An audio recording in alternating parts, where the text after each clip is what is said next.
Bismillahirrahmanirrahim. Assalamualaikum warahmatullahi wabarakatuh. Alhamdulillahilladzi bi ni'matihi tatimmus shalihat. Kaum muslimin yang semoga Allah Subhanahu wa taala merahmati kita semuanya. Di antara perintah Allah Azza wa Jalla adalah agar kita berbuat baik kepada kedua orang tua.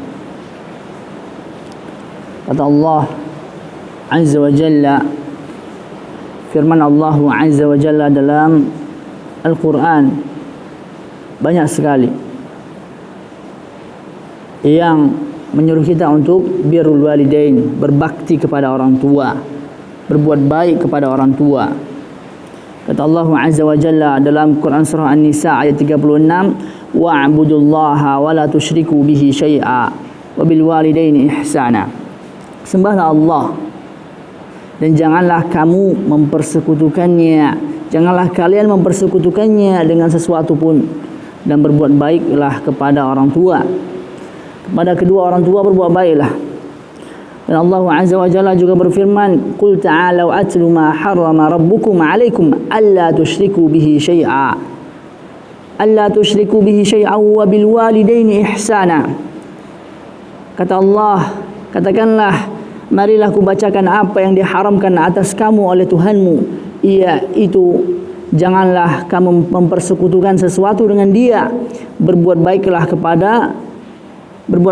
terhadap kedua orang tua. Surah Al-An'am ayat 151.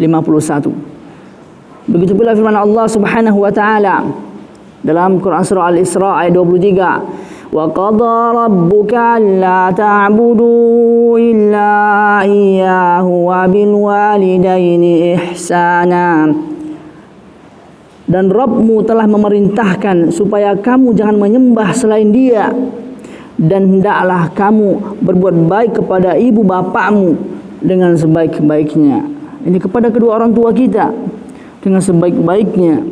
Itulah perintah Allah Subhanahu wa taala dalam beberapa ayat dalam Al-Quran. Al-Quran. Maka berbakti kepada orang tua memberikan faedah agar kita bersyukur kepada Allah Subhanahu wa taala, bahwasanya Allah Subhanahu wa taala telah memberikan kita kedua orang tua yang merawat kita dari kecil hingga dewasa. Dan kedudukan berbakti kepada orang tua itu Nabi SAW ceritakan dalam hadis-hadis yang sahih. Banyak sekali hadis-hadisnya, tapi kami hanya menyampaikan beberapa saja.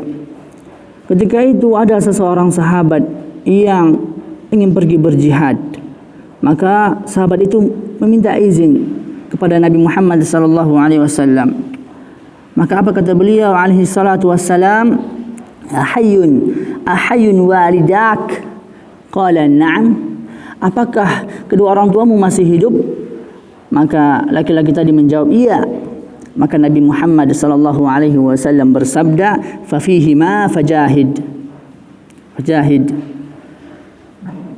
Kalau begitu datangilah keduanya dan berjihadlah dengan berbakti kepada mereka, ini kepada kedua orang tua laki-laki tersebut. Hadis sahih riwayat Al-Imam Al-Bukhari dan Muslim. Begitu pula sabda Nabi Muhammad SAW ketika ditanya, ini ketika beliau SAW ditanya, maka beliau menjawab dari pertanyaan tersebut, wahai Rasulullah, siapa yang paling berhak aku perlakukan dengan baik? Maka kata Nabi Muhammad SAW, ummak. Beliau menjawab, yakni ibumu. Lalu siapa lagi? Beliau menjawab, ibumu. Lalu siapa lagi?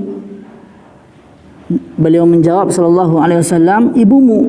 3 kali, ibumu, kata Nabi Muhammad SAW. Dari pertanyaan sahabat tadi apa? Ya Rasulullah, man abarru?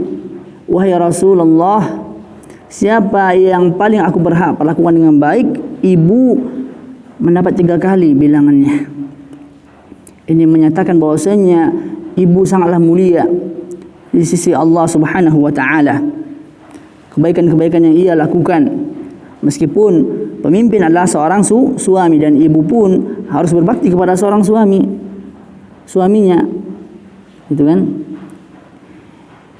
Maka beliau menjawab lagi dari pertanyaan sahabat tadi, man abar, maka beliau sallallahu alaihi wasallam mengatakan abak, siapa lagi yang harus aku berbuat baik kepadanya?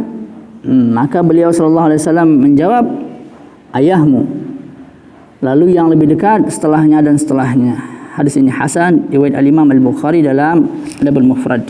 Itulah faedah di mana kita ini berbuat baik kepada orang tua, ini perintah Allah Subhanahu wa taala. Semoga Allah Subhanahu wa taala memberikan kita rasa syukur dengan adanya orang tua yang telah membesarkan kita, mendidik kita, sehingga kita tahu ini agama Islam yang Allah ridai ini. Dan apabila orang tua itu kafir, tetap kita berbuat baik kepadanya. Orang tuanya bukan Islam, tetap berbuat baik kepadanya, tapi tidak ada kata taat dalam kekafirannya, dalam kemaksiatan kepada Allah Subhanahu wa taala. Allahu a'lam.